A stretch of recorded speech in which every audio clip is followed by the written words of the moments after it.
Dame Lillard, and I'm rocking with the Bigs. Hey, this is Jason Kidd, and we're rocking with the Bigs. I'm Chris Bryant from the Chicago Cubs, and I'm rocking with the Bigs. This is Mark Cuban, Dallas Mavericks. You're rocking with the Bigs. Funky,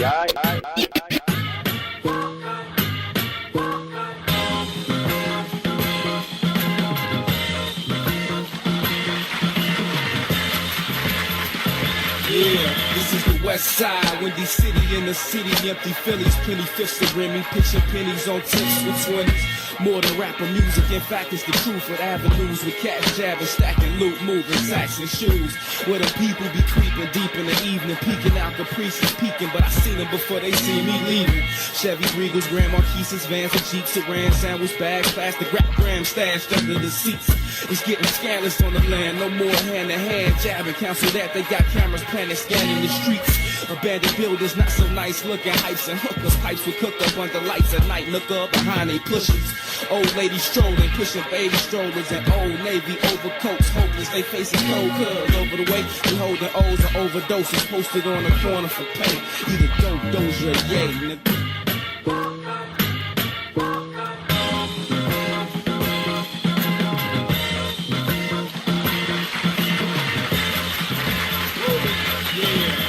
Shot-town, home of the gangsters, stones and foes. Takers unknown, seas, kings, breeze, bees and souls. Mafia's travelers from Casa to Madison, Ogden to Ashland to Jackson to rocks, weed and blows. Since the 50s they've been in business, since they were penniless, underprivileged tenants living in tenements. In the beginning, gangs was invented to defend the innocent from oppressors that rejected the niggas blending in. Some say it's foolishness, moving with numerous platoon units, hella tool against lunatics, but we knew the limit. From thugs on the street, BM guards and regions and heats, plug with gloves, meet mud slugs from heaters is tough. But a fist is stronger than a finger. And know these corners and tips and strengthen these numbers, believe it. They think we're crazy, right? Post the day and night, it's more than color signs and symbols. It's simple, this is a way of life.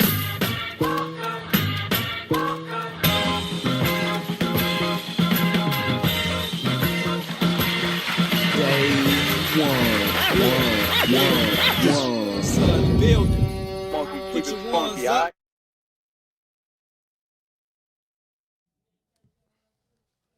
Man, we back in the building, brother. Couple technical difficulties, man, but that can't stop the show, man. You are back on the soil with the brothers. Mays and Flows held us down behind the boards to get everything back up and running here, so we are going to continue where we left off for our last 20 minutes before we bring the brothers Two and Herb on for I Said What I Said. Let me tell you something. I'm never worried when something needs to be handled at the station. I know our guys Flows and Mays are going to hold us down and do what needs to be done to get us right back sounding good for y'all. And you know what? I feel like we got to say it real quick. I've been listening to a few other stations in Chicago, and you would be really surprised at the technical issues that they have and how often they have them. I was sitting there thinking to myself, like, no, the guys at the station and the ladies, excuse me, should never feel bad about having to get us right back on track because it happens on some of the most major stations in Chicago. If I had to say it myself, bruh, we got a pretty strong team behind the scenes of what's in it for the black people. So I know they're going to hold us down. I agree with you 100%, brother, especially with this new technology and the way that everybody got to start tapping in now with COVID and all these restrictions. It's definitely a work in progress, but we got the capable guys behind the scenes making this thing, work in formidable fashion, man. So I forgot to give the people the rules, man. We still got 20 seconds left. It's 20 still time minutes left to get right. Yeah, man. So with that being said, man, and it's perfect time, too. It's perfect time since we coming right back from the technical difficulties, man. We need everybody out there to smash them like buttons, to smash them share buttons, continue to hit the comments section, continue to join our conversation, and continue to help the brothers push this on the soil content forward, to help the What's in It for the Black People media put the What's in It for the Black People media content forward and push our culture forward, man. It's all about the black voice. It's all about ownership, and that's what we got going over here, man. I'm looking to make 2020. We kicked 2020 to the curb with the quickness, and now it's time to turn 2021 up. And February is next week, man, so we already a month in. Wow. And things are looking up, man. So let's get it, T. Yeah, man. So thanks for reminding me that we're still in this long-ass month of January. I'm like, damn, I feel like February should be a couple of days from now. But, excuse me, like you said, bro, I feel like we got to – I feel like I always start the Bulls segment like that. Like, damn, we got to talk about the Bulls. Wendell Carter Jr. is on the shelf for 4 weeks, bro.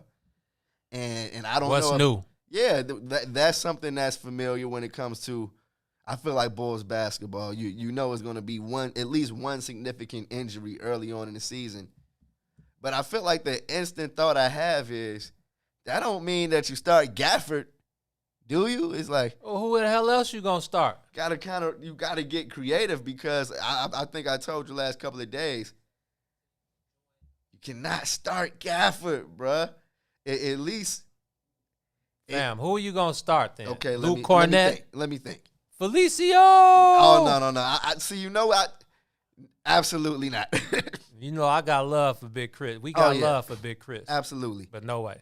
What, Laurie to the 5? No. Yeah, you bring Thad into the lineup or something? Man, stop it. I mean, is that not a better option than Gafford starting for the next month and a half? If around that. I mean, so the Bulls definitely got some issues, man. That's a pretty significant injury for those guys. I feel like Wendell Carter has missed the last 2, 3, 4 games anyway, and I feel like that was the perfect time for Daniel Gafford to show his worth, show Billy Donovan that he could be trusted, and show that he could at least stay on the floor. That's the first thing. You got to be available. So you got to be able to stay on the floor.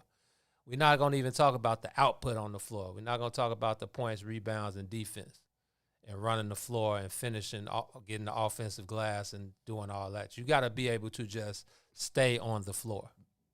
For real. You have to be able to, especially in that position, being a bench player, and you never want to see a guy go down hurt. But when a guy goes down hurt, then that means next man up. And that's that's time for the next man up to show that he's capable of holding down the fort. And Daniel Gafford just hasn't done that, since Wendell has been out. Now, it's only his second year. Billy Donovan said something interesting the other day when he talked about, Pat Williams, Kobe White, and those guys saying that, man, these things come at you fast.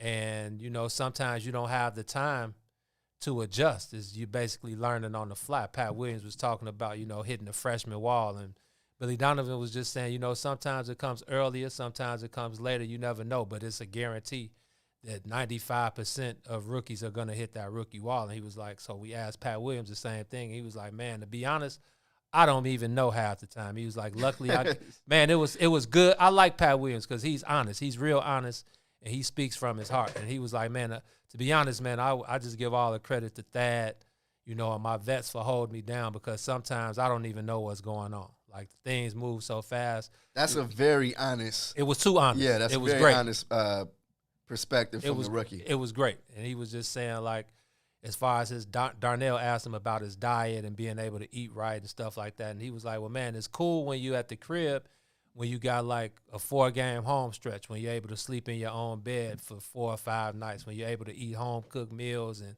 that type of thing. But when you go on the road, or when you got a back-to-back, when you got a home and away, or away and home, he was like, man, it's tough to kind of keep that same routine going. So if it wasn't for Thad and the guys that basically have had his back, and it's cool because he continued, every time we asked him a question, he reverted back to his vets holding him down and just being a sponge, anytime he asks a question, they give him the answers that he's looking for. And then it was like everything he said, every time so Darnell asked him, one thing that he wants to continue to get better at. And he was like, listening. I'm like, all right, man, Pat, now you know me, I feel like the Bulls don't hire no dogs, but I feel like Pat Williams is a dog in training. Facts, I agree. You know what I'm saying? And the Bulls definitely don't have any dogs. Not one. That is determined, even this, at this point in the season. I feel like they'd have more wins if they did. It was a couple of those games that they lost where if you had at least one dog, you're snatching the W. Yeah, man. That wasn't the case for the guys, and that's no knock on Zach LaVine. No, it's not. He stepped his game up for sure, and the talent is there. But does he have that? No, he doesn't. That extra it factor? No. I don't think he does. And again, that's no knock on Zach, but that's why and I'm not, I see a lot of the trade Zach posts and stuff like that. And I'm not for trading Zach, and I'm not against trading Zach. I definitely think that Zach would be better off elsewhere where he could play the second fiddle and play for a contender and show what he really has. I think he's being put in a very tough position with the Bulls, being able to, throw a lot. A lot is riding on him. His career has been tough. Well, I think this is his fourth coach. Yeah. In 5 years, 6 years. Yeah, and that's why I feel like he's in favor of staying. I mean, I don't know if he wants to go to another system and really have to start all over again. That's true. He's in position for his game to grow, and I think that he would welcome a trade to bring in somebody better than him. You know what I mean? To kind of reduce his role. How do we what trade makes sense? What do you have to give up to bring in someone better than Zach? I think for the time being, the best route is still going to be to do it through the draft. So maybe you have to give up winning right now, which is something that they haven't really started doing yet anyway. But I think that what they're doing is learning how to win. And now with this Wendell Carter Jr. injury, you look at the schedule, they got the Blazers, then the Knicks twice, then the Magic twice. This would have been an opportunity for them to pick up some W's, and now that that's not the case, we may see some. I still feel like this is a chance for them. I mean, the Knicks are playing some good basketball. Their record may not show it, like our record doesn't show the level of much better basketball than they have been. With Tibbs over there, they were the number one defensive team in the league. But they are. But I still think that the Bulls, these are three. They play the Magic, you said, after Portland and New York? They play the Knicks twice in Chicago and then Orlando twice in Orlando. They could easily win 3 of those 5 games, possibly 4 or 5. Then the Wizards and Pelicans? Come on, this is a nice stretch, like you said. Now, is this conducive to what we need? Because the hashtag me and Reese came up with might be huff enough to get Cade. And right now, it ain't. Please. The Detroit Pistons are looking like the team that's going to be huff enough to get Cade. And if guys out there watching don't know who Cade is, we're talking about Cade Cunningham. YouTube is your friend. He's probably going to be the number 1 pick of the NBA draft next year. So I'm with you, man. I feel like the only way the Bulls are going to build right now is through the draft. I don't think no free agents still want to come here. This ain't a place where I would want to come if I was a free agent.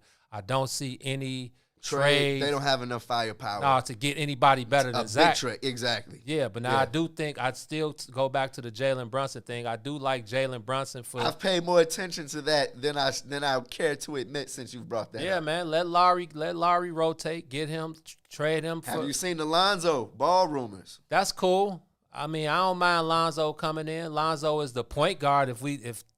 The point guard they've been looking for since Rose left. But Lonzo ain't no more of an offensive threat than me or you right now. Facts. So I don't. Which is I'm looking at Jalen Brunson like, can we make that happen? There you go. And you could probably get something else along with Jalen Brunson if it's a 2nd round pick or if it's Dorian Finney-Smith or somebody like that. Depends on how smart your GM is. Exactly. Right? Yeah. And we know AK's background, so I'm pretty sure he can make something happen, and I'm pretty sure it's a lot going on behind the scenes right now. So I'm interested to see that. But going back to Wendell Carter, man, it's a yearly thing for him. I hope he gets well soon, but I feel like a hip contusion, for a week, something else is going on before that. It's definitely something else to it. I feel like the Bulls, it's still some traces of the old Bulls ways.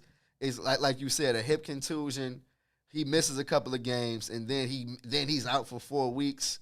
And then the explanation that they had for the initial injury was a collision in practice with Denzel Valentine. No. That leads to him being out 4 weeks? Okay. Now, I'm sure everybody on the Bulls beat is kind of sniffing a little bit around the situation to make sure the Bulls are telling us everything, right? Yeah, man. Yeah, and the press conference after today's practice was going on while we were on air earlier, so we didn't get a chance to tune in, but they definitely brought Wendell to the mic. So you got to speak. Okay. Yeah, check out what he had to say after that. But yeah, man, this is like a yearly thing for Wendell. Again, your best ability is availability, and Wendell is going to be out for at least the next month, and he'll be reevaluated in 4 weeks. So exactly, in a month, I feel like But it's only a few weeks left of that original schedule. You know what I mean? Ain't no telling what the NBA has planned for the second half. If they feel like they got to sit it out or make it shorter, who knows? Yeah, man, they got it's a lot going on. Adam Silver has a lot to do in the next couple months. Man. Exactly. Man, you know what? I want to make sure we mention two things. Number one, the rumor out there is that Candace Parker is in talks to play with the Chicago Sky. The real CP3. Come on home, Candace. You know we got all the love for you and would love to see you help us bring a championship to the Chicago Sky. WNBA gets a bad rap, I feel like, anytime something happens. But if you've been paying attention, they've been knocking on the door the last couple of years, been in the playoffs. If they can get a player like Candace Parker, who I don't want to say is she close. She's on the other side, but she's still that vet that we need to go along. You know, Diamond D. She got a comeback season ahead of her. I know she's so thirsty. You know she thirsty. And then we still got Allie and what's her wife? Allie Quigley and her wife. Come on, what's her name? I know my mama is watching. What's her name? Allie Quigley and I'm salty because I play with them on 2K. Oh wow. Vandersloot. Courtney Vandersloot. How could we forget Sloot? I didn't even see the name. Come on. Sloot and Quigley. Yes.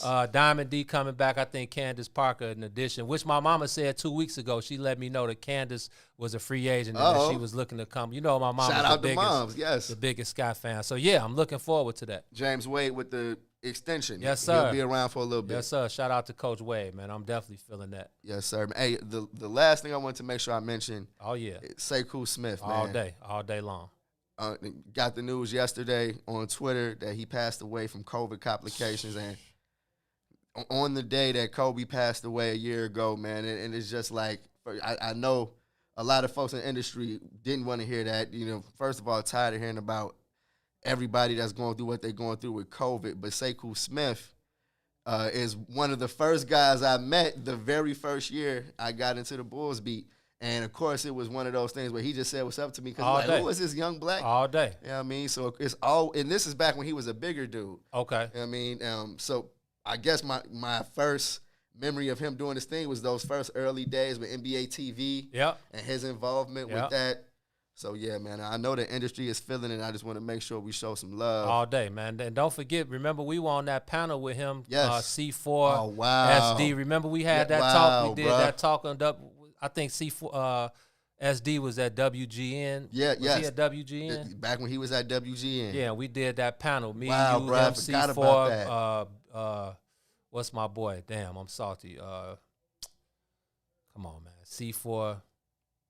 Not BC, right? BC, my bad. My bad, BC. No disrespect. You know I got love for you. Yeah, BC was in me, there. you, BC, C4, Sekou, and SD, man. So wow, bro. Yeah, it was tough, man, to see. And I already knew it when I looked it up because Sepia hit me up like, who is Sekou Smith? And I'm like, an NBA analysis. She like, he passed. And I already knew it was some COVID. It had some COVID complications or something to do with that, man. So before we get out of here, man, I was looking at all the Sekou posts, and a guy on Twitter, he says, man, I remember wanting to be a sports journalist in high school, and Sekou took the time to share some tips with me. That was love, and I want to read the tips that he gave him before we get up out of here. He said, tips for sports journalists. 1, read everything you can get your hands on, sports-related and otherwise. 2, doing your homework on the people in sports you cover is essential. If you don't do it yourself, no one else will. 3, listen more than you talk in any setting. 4, write incessantly, even if it's just scattered thoughts about whatever topics move you. 5, be fearless in the questions you ask. There is no such thing as a dumb question if you phrase it properly. 6, study your audience and answer the questions they want answered while also asking and answering the ones they haven't thought of. I like that one. And he said, and that was just a few tips that I passed along, and it was sent from Sekou's iPhone. So, yeah, man, I'm with you, man. Another brother lost. Another guy who, if it wasn't for him, there would be no us. Yes, sir. And it's up to us to continue to go even harder now and continue to keep his name alive by doing the great work and continuing to do the research. And I like that listen more than you talking in any setting because, like Mick said in one of his early songs, man, start listening and stop talking so much. Because if you knew shit, G, you wouldn't be talking so much. Gems. You feel me? That's You some know? jewelry for you. You know? Some gems for your mind, man. Definitely. I'm glad you got to share that because you know me, I'm about to marinate on that a little bit more today for sure. All day, man. So, yeah, man, with that being said, man, you have rocked on the soil with the brothers on this beautiful Wednesday afternoon. Up next, Yes. we got the brothers, the Brenothers, The gods. the gods, man. Cousin sir. 2, a third of the kickoff, kickback, my boy Herb Howard. I said what I said, intellectual thuggery at its absolute finest, man. Them guys be having it cracking from 3 to 6 every day on the What's In It for the Black People Media Network. Shout out to the family members in the comments. Yes, We sir. appreciate you guys, man. They was joining holding the it down today. conversation. The comment section was busting. They always do, man. Yes. Shout out to everybody that continues to rock on the soil with the brothers. Shout out to Flo holding us down always, man, behind the boards. My boy. And the What's In It for the Black People Media family, man. Shout out to everybody that's a part of the family, man. Looking forward to continue blessing the people with what they need. And with that being said, man, up next we got the brothers. So until Friday, man, for myself, for my brother, the great T. Tom, you know how we do, man. Show Yes. love, spread love, stay away from the haters, man. But always, always, always, always, always keep it player, man. There's a lot of non-players out here, man. Y'all make the brothers look bad when you show your unplayer characteristics. And I really can't go off that. And I'm going to start calling y'all out by name. Call it. I'm going to start calling people out by name. Whether it's your Twitter name, your Facebook name, or your government name, or your alias, I'm going to start calling y'all out by name because y'all making real players look hella unplayer out here, man. Keep it player, y'all. Like my brother Gino said, words that you should live by. On that note, we out, man. 2 fingers. We'll catch y'all Friday. Next time. Yep.